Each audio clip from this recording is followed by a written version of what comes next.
Hi everybody, welcome to week 7 of our class, which runs from Wednesday, September 28th to Tuesday, October 4th. Alright, now that the midterm is over, now we're going to start going from descriptive statistics to inferential statistics. This is where now we will be looking at if a treatment, which is called an independent variable, has an influence on the dependent variable, which is what you're measuring for. And therefore, we're going to be learning about the hypothesis test for means difference between and among groups. That will come later on, but what we're going to concentrate in week 7 now is confidence intervals. In other words, you're going to be building a range of where the data will go in between, and you'll learn more about that. You can read this if you wish, but we'll get more into that. Hypothesis testing. Alright, you all have vital information about me. Discussion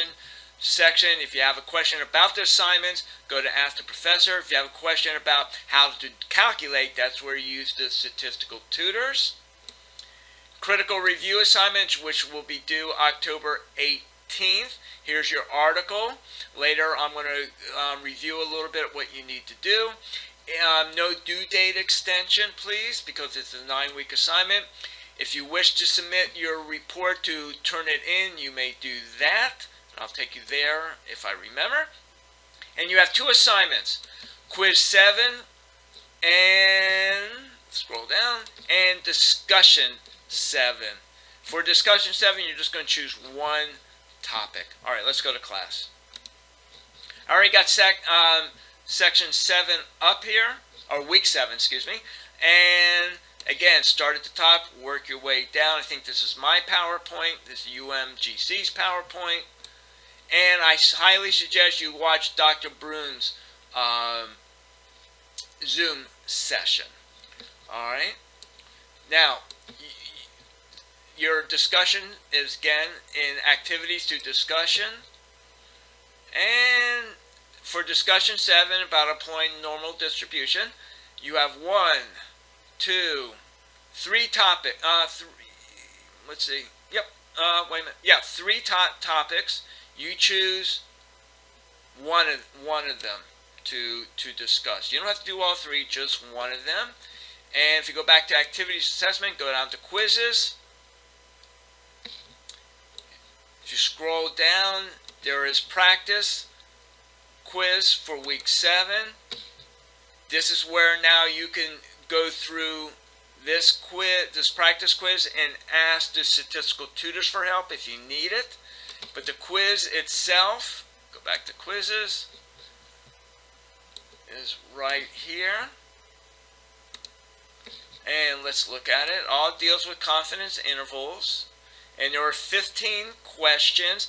I suggest if you want to do it within 5 days, take 5 days and you worked on 3 problems at a time.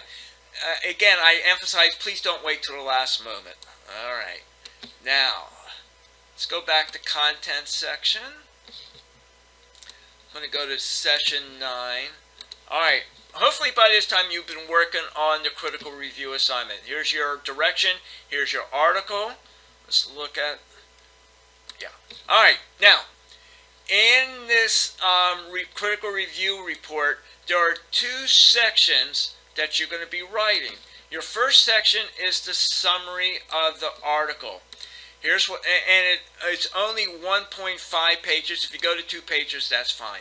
If you go beyond 2 pages, it means you're not writing a summary. You're basically just rewriting the article itself.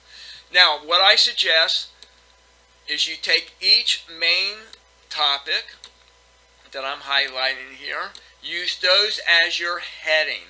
Then all you need to do is answer the question, and so forth.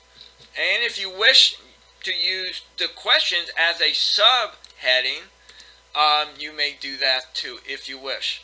Now, your most important part of the article is your in-depth section. This is where now you're analyzing.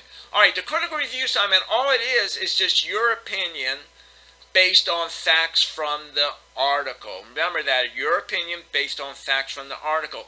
First, organizing the paper is extremely important. I need to find, I'm the reader, I'm the student, you're the teacher, and I need to learn from you. Therefore, the organization must be important. I suggest use these headings that I'm highlighting, and it'll go down further. You'll see them all.